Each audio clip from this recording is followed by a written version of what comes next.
ನಮಸ್ಕಾರರು ಎಲ್ಲ ಸನ್ಮಿತ್ರರಿಗೆ. ಇವತ್ತಿನ ದಿನ ಕಣ್ಣಿನ ಭಾಗಗಳು ಮತ್ತು ಅವುಗಳ ಕಾರ್ಯಗಳ ಬಗ್ಗೆ ನೋಡೋಣ.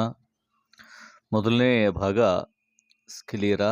ಇದು ಕಣ್ಣುಗುಡ್ಡೆಗೆ ರಕ್ಷಣೆಯನ್ನು ನೀಡುತ್ತದೆ.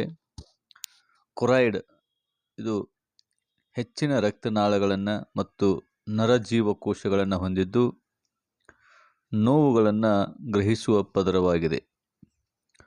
ಮೂರನೆಯ ಕಣ್ಣಿನ ಭಾಗ ರೆಟಿನಾ.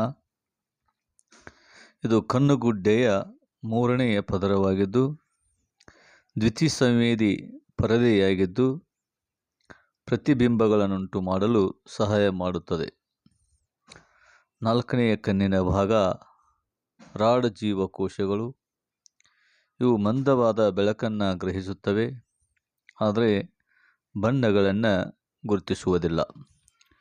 ಕೋನ್ ಜೀವಕೋಶಗಳು ಇವು ಪ್ರಕಾಶಮಾನವಾದ ಬೆಳಕನ್ನು ಗ್ರಹಿಸುತ್ತವೆ ಮತ್ತು ಬಣ್ಣಗಳನ್ನು ಕೂಡ ಗುರುತಿಸುತ್ತವೆ.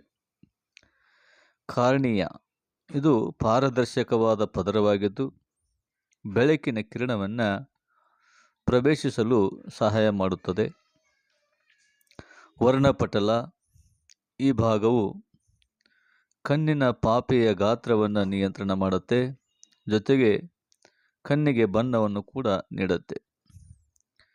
ಪಾಪೆ ಇದು ಕಣ್ಣುಗುಡ್ಡೆಯ ಒಳಗಡೆ ಪ್ರವೇಶಿಸುವ ಬೆಳಕನ್ನು ನಿಯಂತ್ರಿಸುತ್ತದೆ.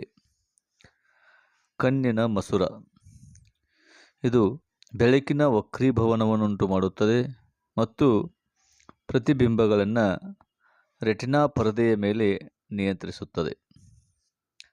ಹಾಗೆ ಸಿಲಿಯರಿ ಸ್ನಾಯು ಮತ್ತು ಅಲಂಬಿಕ ಸ್ನಾಯು ಅಂಥೇಳಿ ಈ ಸ್ನಾಯುಗಳು ಮಸೂರವನ್ನು ಅಲುಗಾಡದಂತೆ ನೋಡ್ಕೋತವೆ, ಜೊತೆಗೆ ಅದರ ಸ್ಥಾನದಲ್ಲಿ ಇರಿಸುವಂತೆ ಸಹಾಯ ಮಾಡ್ತವೆ. ಕಾಚಕ ರಸಧಾತು ಮತ್ತು ಜಲರಸಧಾತು. ಕಾಚಕ ರಸಧಾತು ಮತ್ತು ಜಲರಸಧಾತು ಬೆಳಕಿನ ವಕ್ರೀಭವನವನ್ನುಂಟು ಮಾಡುತ್ತವೆ, ಕಣ್ಣುಗುಡ್ಡೆಯ ಪದರಗಳನ್ನು ಕುಸಿದ ಹಾಗೆ ರಕ್ಷಣೆ ಮಾಡ್ತವೆ. ಹಳದಿ ಪ್ರದೇಶ ಹೆಚ್ಚಿನ ಸಂಖ್ಯೆಯ ರಾಡ್ ಜೀವಕೋಶಗಳು ಮತ್ತು ಕೋನ್ ಜೀವಕೋಶಗಳು ಕಂಡುಬರುವುದರಿಂದ ದೃಷ್ಟಿಯು ತೀಕ್ಷ್ಣವಾಗಿರುತ್ತದೆ.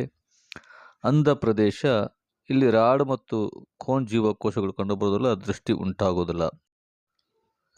ಚಾಕ್ಷುಷ ನರ ದೃಷ್ಟಿಯ ಸಂದೇಶಗಳನ್ನು ಮಹಾಮಸ್ತಿಷ್ಕಕ್ಕೆ ಸಾಗಿಸುವ ಕೆಲಸವನ್ನು ಮಾಡುತ್ತೆ.